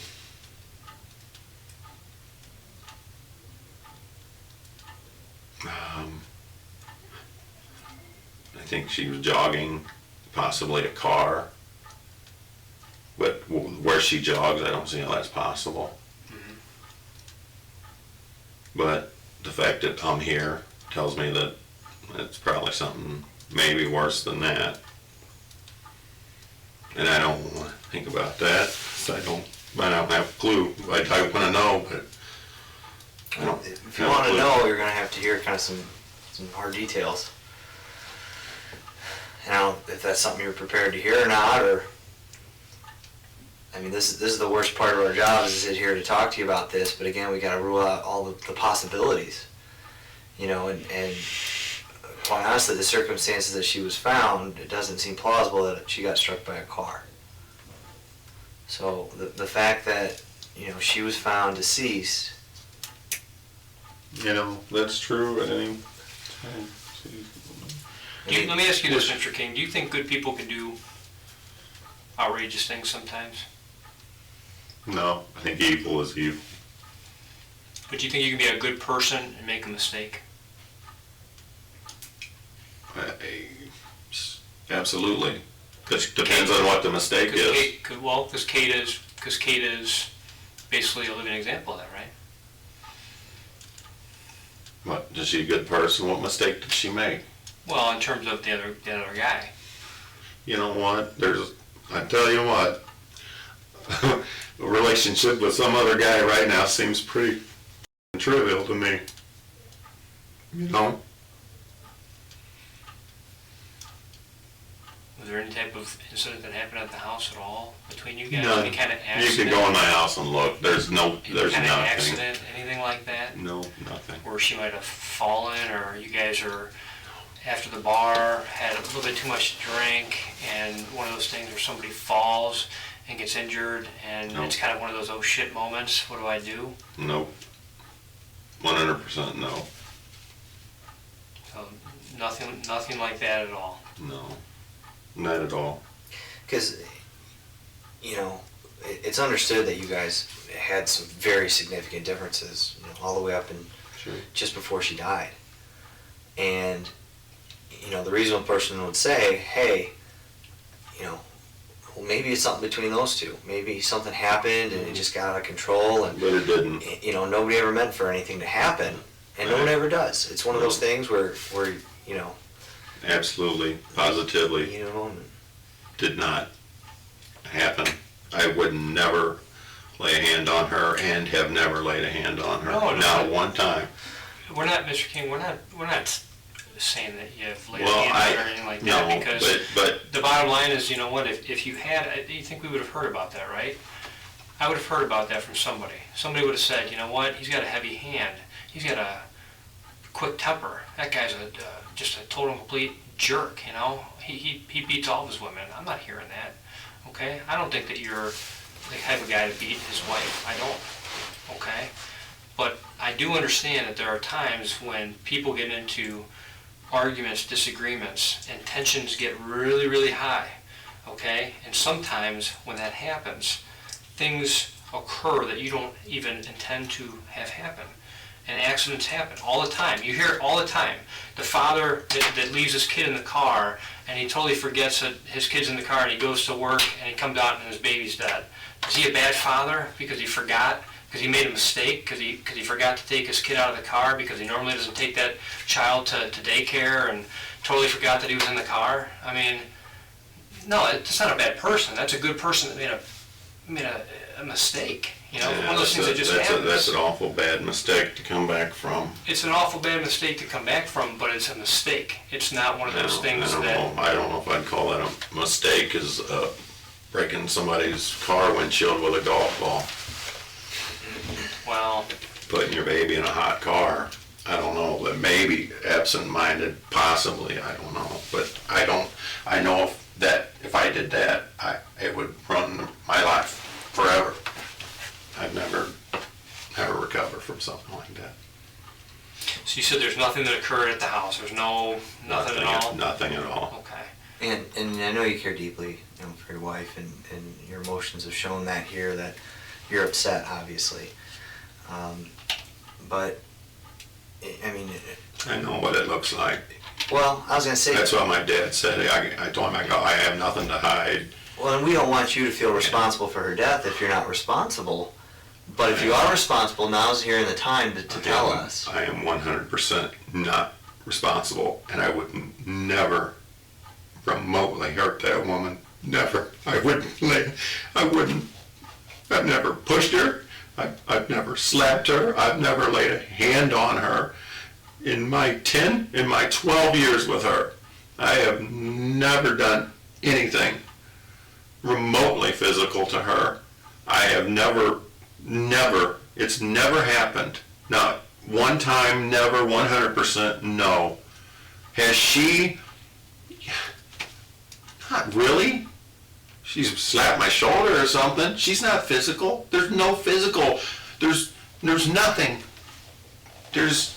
I wouldn't hurt that woman. I would not, and I know what it looks like. She's seeing some other guy. Fine. Go be with another guy. I'm not hurting anybody. I'm not going to fly off the handle, push, hit, ball bat, and I don't mean to, I'm not trying to incriminate myself. I would never lay a hand on her. I would never, ever, and have never in my life put a finger on that woman. I wouldn't, and I know she's kind of seeing some other guy. Still, that does not give me a right to ever do something like that. I wouldn't do it. The only way I'd ever lay a finger on anybody is if it was protect my family. I'd never, ever lay a hand on anyone. I wouldn't. This segment forces Shadwick to explain two unusual parts of his story: how he discovered Kate's messages, and why she supposedly went running after a night of drinking, confrontation, and basically no sleep. According to Shadwick, Kate was texting the other man while using the bathroom as he stood nearby brushing his teeth. She then placed the phone on the sink while the text messaging app remained open, allowing him to read the text messages. This is an unexpectedly careless act for someone supposedly concealing an emotionally intimate relationship from her husband, especially when that husband was standing beside her. Shadwick appears to recognize that difficulty and offers a possible explanation. Kate had consumed several glasses of wine, he says, so perhaps she wasn't thinking about what he was doing. The wording is tentative, but its purpose is clear. The alcohol may explain why Kate left the messages exposed and then failed to react when he picked up her phone. The problem is that the explanation creates another problem. If Kate was impaired enough to become careless with evidence of a suspected affair, it becomes more difficult to understand why she would remain awake through the night and then decide to go for a run at approximately 6:30 in the morning. She had been drinking, had endured a long emotional conversation, and, according to the initial version of events, had received almost no sleep. The detectives confront this directly.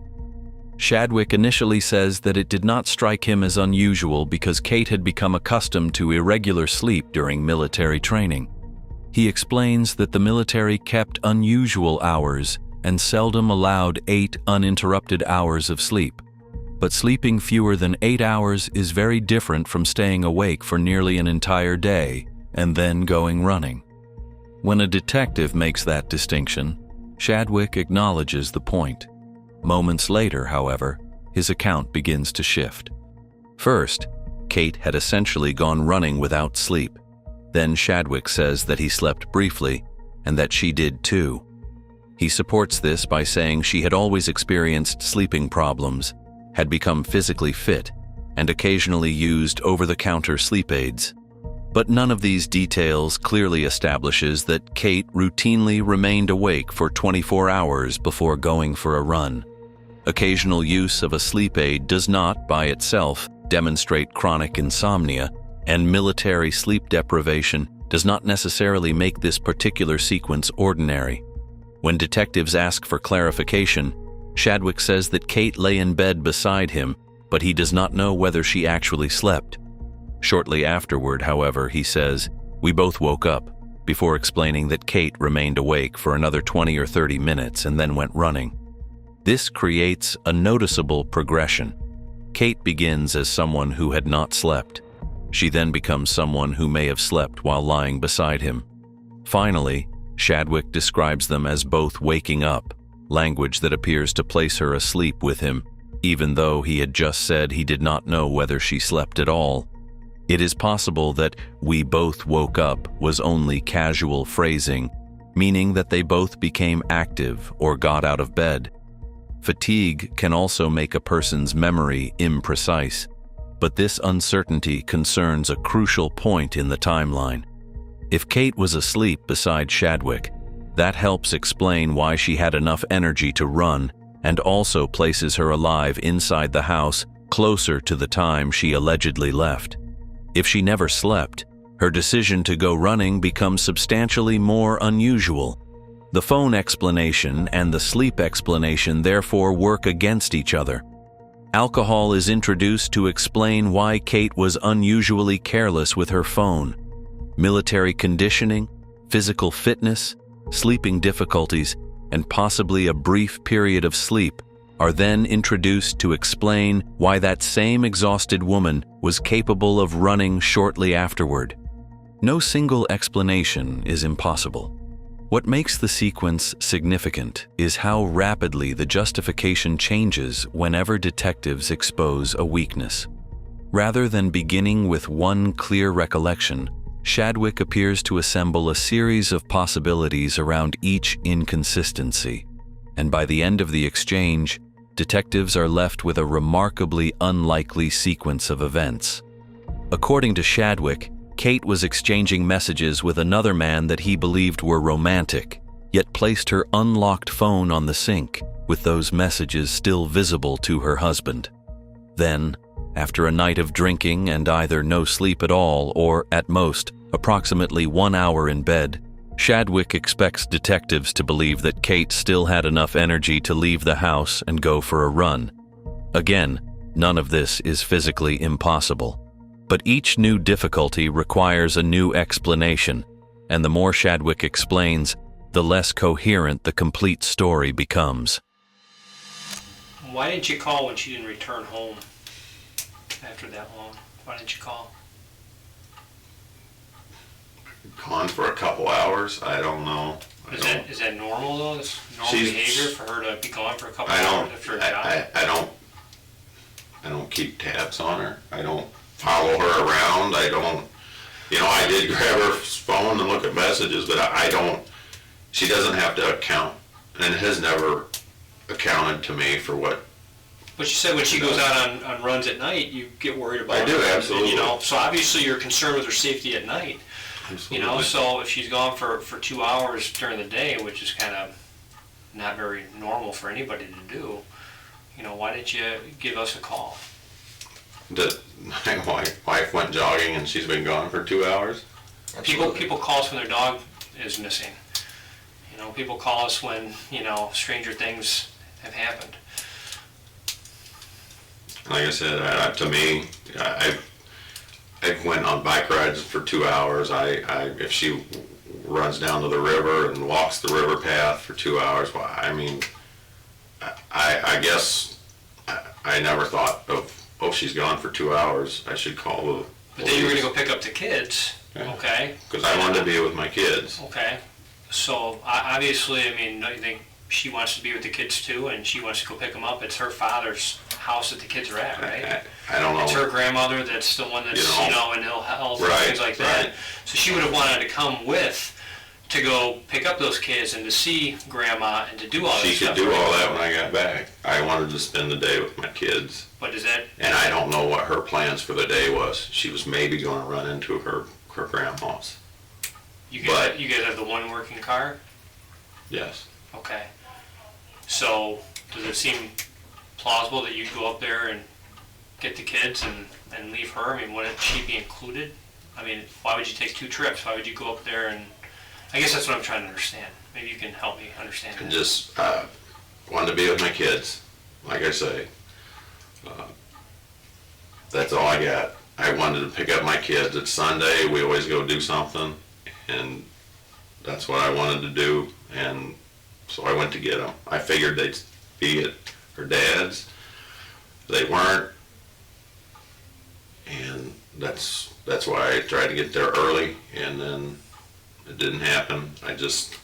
Sunday, I wanted to be with them.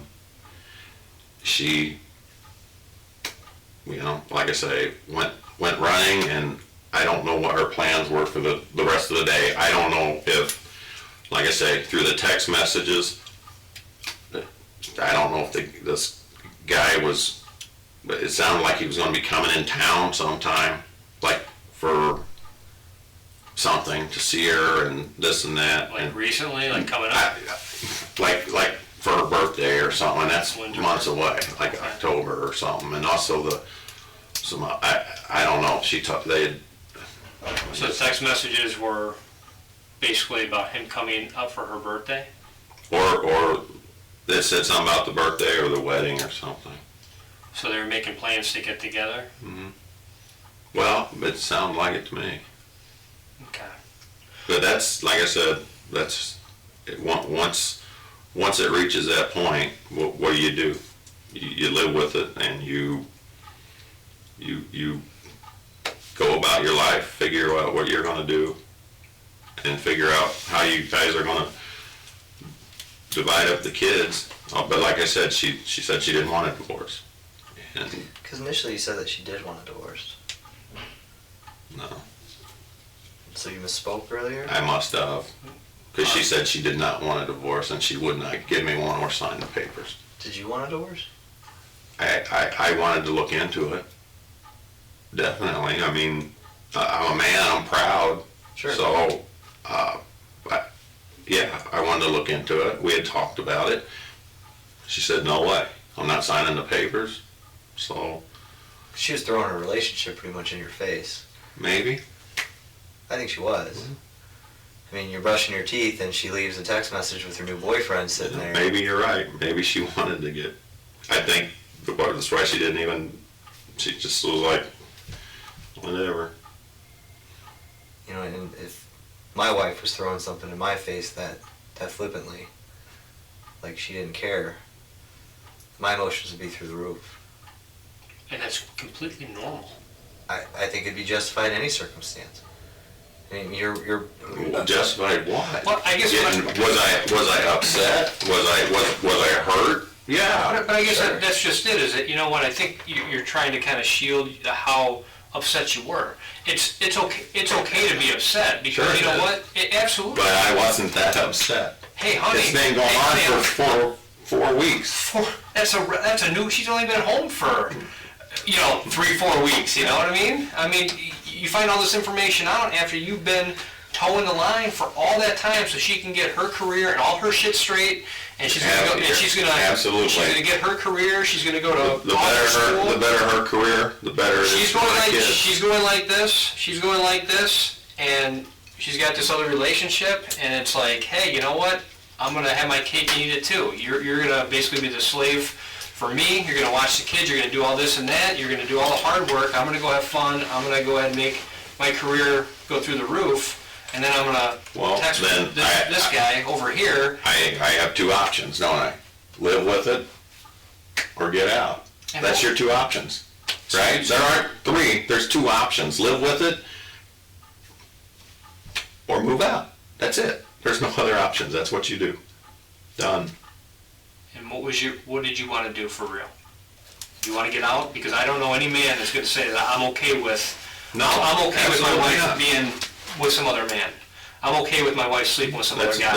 That's exactly why we talked about, I said I want the kids in the summer if you move, and she didn't want to talk about it, and You said she laughed at the idea. and apparently, I just, the way things were right then, I wasn't going to just pack up my suitcase and leave at that point either. I have three kids. Why should you have to leave because she wants to go play? Why should you have to uproot? Am I going to make her leave? Well, That's not right. She got a boyfriend. She got in the military. Yeah, she had a lot going for her. She had three beautiful boys that meant the world to her too. Well, I don't think she was thinking about all that, was she? If she was Yeah, I She was thinking guarantee about she them. was thinking about them boys. Maybe not thinking about me, but I But guarantee she was thinking about them three boys. But guess what? Actions have consequences, right? When you start acting like that and doing things like that, it's going to create problems in a marriage. And guess what? Those boys are in that house and they're going to feel all that pain, all that anger, all that resentment that's basically built up there. If you wouldn't ask them boys, they're happy as hell. They knew nothing, wouldn't, and still will never know anything bad about their mother. It will never happen. They'll never know. She's going to remain just as she is to them boys. Beautiful, funny, smart mom. That's what she is. It's what she always was to them. And I promise you, I did not do anything to take her away from them boys. I wouldn't, and I did not. And I'll swear it on anything. I'm not even, I didn't. That's just that. It's that simple. I wouldn't hurt her. I wouldn't lay a finger on her. Never have. Never did. Never will. And I know you're going, oh, she punched you into manhood. Well, you know what? Maybe, but that doesn't give me a right to do anything. Yeah, like I said, I got two choices. Live with it or move out. And my only choice was I'm eventually going to have to move out. That's my choice. There's no other choice. How'd you get the lip here? Dry lip? No, it's not a dry lip. It's a fat lip. No, it's not. You got a mark right here in your lip. I'm telling you, it's not a fat lip. You always have that? I don't know. I must, because I don't know what you're even talking about. You want me to get a mirror so you can see? If you want, I don't Are you okay? You need anything, ice or anything for it? No, I'm good. And I've been here for 4 hours, and you guys are now noticing my No, I've lip that I don't see. Okay. Well, again, we're putting pieces together. And due to the circumstances that we found here, it doesn't seem plausible that it was accidental. Again, you're the last person that saw her. Hence our questioning of what your relationship was like and what your demeanor was in the morning. Because you told us yourself you argued. And We talked. I don't think we argued. We talked about it. well, earlier you told me you argued with one another. I think you even told the other officer when you were picked up this morning at your in-laws that you were arguing with one another. Well, if arguing and talking are the same thing, I guess. It's not We illegal. talked about it. It's but- not illegal to argue, but my No, point it is, but it doesn't, you're making it sound like we were yelling at each other or something, and that's not the case. Okay. Absolutely, not yelling at each other. had a disagreement. If you agreed with everything, Absolutely not. Do I have a disagreement? I'm sure I do. I am right now, because you guys are starting to really accuse me of this, and I don't think it's... I get it. I know, you want to know. I want to know. But you got to see my end. I'm looking at it as, this is the mother of my children. I'm not... Well, There's no one that would hurt the mother of their children. Nobody's sane. Mr. King, I mean, You're getting all. I am. Because you guys are accusing me. You're telling me I got a flat lip. I don't. You got a mark on your lip. I'm asking you how you got the mark on your lip, and you're getting defensive, okay? Why are you getting defensive? Because I'm asking you. Defensive, I'm telling you. You're getting if there's a mark there, I don't know anything about it. In this final section, the detectives return to one of the most troubling features of Shadwick's account, his apparent lack of concern after Kate failed to return. Shadwick insists that he did not keep tabs on his wife and believed she could spend several hours running or walking along the river. But this does not address the detective's central point. Shadwick had previously admitted that he worried about Kate's safety when she ran at night. More importantly, they were supposedly planning to collect their children together, and they owned only one working vehicle. So if Shadwick left with their only car, Kate could not simply join them later. Yet he left without establishing whether she was safe, where she was, or whether she still intended to accompany him. Instead, he repeatedly explains that he wanted to be with his children, an answer that avoids explaining why he proceeded without confirming the plan with Kate. The discussion then returns to the affair. Shadwick acknowledges that the messages appeared to involve future plans between Kate and the other man. He also admits that he had considered divorce, adding, "I'm a man. I'm proud." It is one of the clearest acknowledgments that the situation affected his identity and pride. Detectives attempt to transform that admission into a motive. They portray Kate as exploiting Shadwick, allowing him to care for the children while she advanced her career and pursued another relationship. This is a deliberate interrogation technique.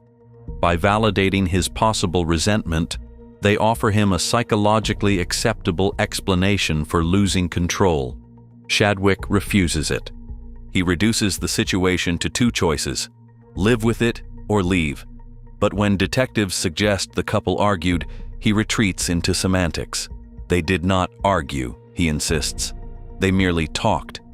As throughout the interview, he acknowledges the event while minimizing its emotional intensity. When detectives notice a mark on his lip, Shadwick becomes openly defensive. The mark alone proves nothing, but his demeanor changes as the interview becomes more accusatory. He finishes with absolute denials. No sane person would hurt the mother of his children. He would never lay a finger on her. Shadwick leaves the room maintaining his innocence. The detectives leave without the admission they were looking for, but with a story that appeared to become less stable each time they challenged it. Kathleen King had not been struck by a train, nor did the evidence suggest that she simply collapsed while running. Medical experts concluded that she had been strangled and suffocated somewhere else before her body was placed across the railway. There was no eyewitness to the murder, no recovered weapon, and no DNA or fingerprint evidence directly connecting Shadwick to the railway.